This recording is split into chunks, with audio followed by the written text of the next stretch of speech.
Assalamu alaikum. Welcome to BD Views. I am Mursaleen Siddiqui. The political landscape of Bangladesh has shifted dramatically since Tariq Rahman's return. While BNP activists are energized, this shift is casting a long shadow over the neutrality of our civil and military administration.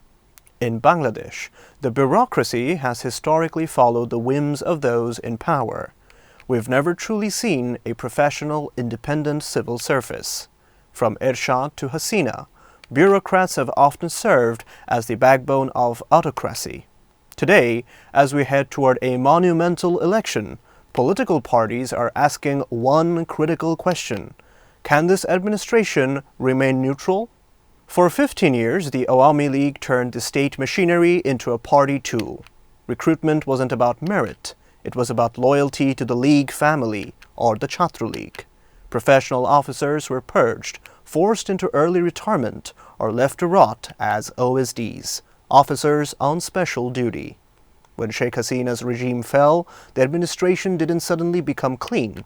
A massive chunk of the bureaucracy is still composed of those hired or promoted during the Hasina era. On the flip side, those who were deprived for years have suddenly been promoted to top positions. The problem?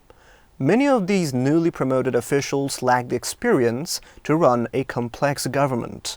This has created a vacuum.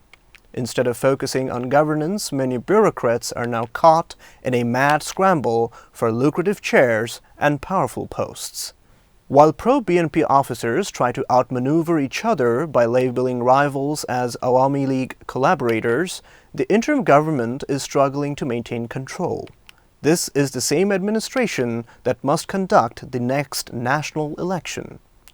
With the Awami League out of the picture, the BNP has emerged as the frontrunner for the 13th national parliamentary election. This has triggered a familiar yet dangerous trend. Opportunistic bureaucrats are now desperate to flaunt their BNP credentials. There are even allegations of officials attending political rallies. Naturally, this has raised serious alarms about a level playing field. The official campaign hasn't even started, but the field administration is already failing the neutrality test. Smaller political parties are already crying foul. Take the case of NCP leader Hasnat Abdullah. He has openly accused the administration of leaning toward the BNP, claiming his rivals are getting unfair advantages. The most glaring examples come from the scrutiny of nomination papers. In Feni, the district commissioner declared BNP leader Abdul Awal Mintu's candidacy valid, even though he hadn't finalized his renunciation of U.S. citizenship. He had only applied for it. Compare that to Kurigram. There, the Jamaat-e-Islami candidate Mahbub Alam Salehi provided proof of his application to renounce citizenship. Yet, his nomination was rejected. Legal experts say these candidates might get their chance through appeals, but that's not the point. The message being sent to the public is clear. Administrative decisions are being made based on party identity, not the law. If the administration believes the BNP is the inevitable winner, they will stop being referees and start acting like teammates. Analysts warn that this bias isn't just an election issue, it's a national security risk. In the past, whenever the administration lost its neutrality, it led to boycotts and violent street protests. We've even seen bureaucrats set up political stages like the Janotar Moncho. The anarchy created under the previous regime is still very much alive. If the administration fails to be neutral, Bangladesh could face a total breakdown of law and order. Analysts believe the Election Commission and the BNP leadership must act now.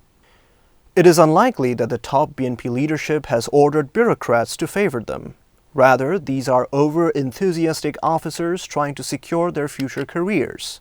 By protecting the interests of local BNP leaders, they're destroying the environment for a fair vote. Every political party, including the BNP, wants a credible election. A government born from a questionable election will face a crisis of legitimacy from day one. To rule with stability, the next government needs a mandate that no one can challenge.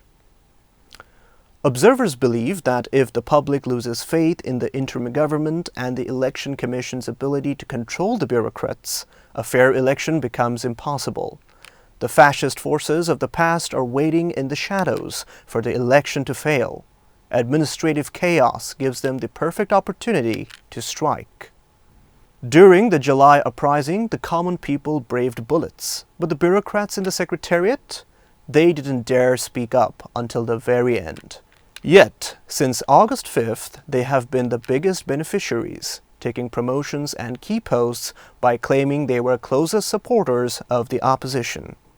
With Tariq Rahman back, these officials are playing a dangerous game of political theater. The stakes are higher than ever.